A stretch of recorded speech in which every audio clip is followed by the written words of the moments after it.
kedua. Kami di Pulau Pangkor. So macam mana? Zul, nah. Zul number 7 tu je. Mana? Tu depan tu. Zul number 7 tu. Ikan bakar Shiman Hashim Shima Hashim mencari makanan. Kau nak sampai ujung boleh je. Tengok dulu. Nah, tengok jom.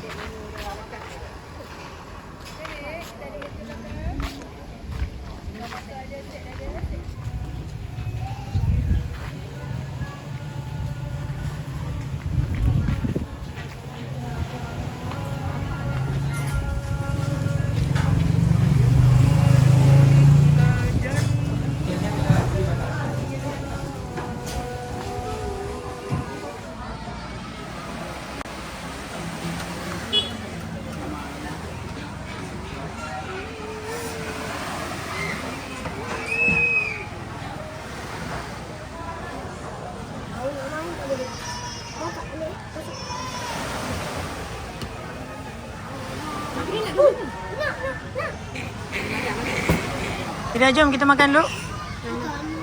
Kita ambil set B ni.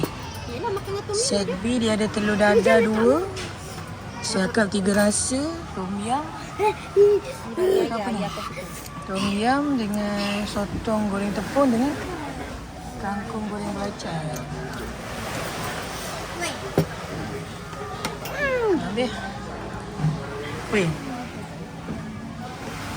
Dapat apa bang? 5 nasi kosong, 1 siakap, sayur goreng belacan, tom yum, sotong goreng tepung dengan 2 telur dadah. Satu air sirap, teh ais ataupun air sirap 1 jug. Okey, penutup hari ni.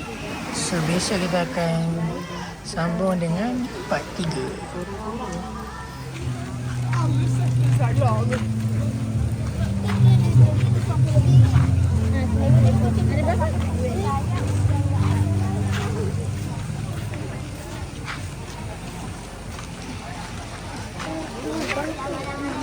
Kan?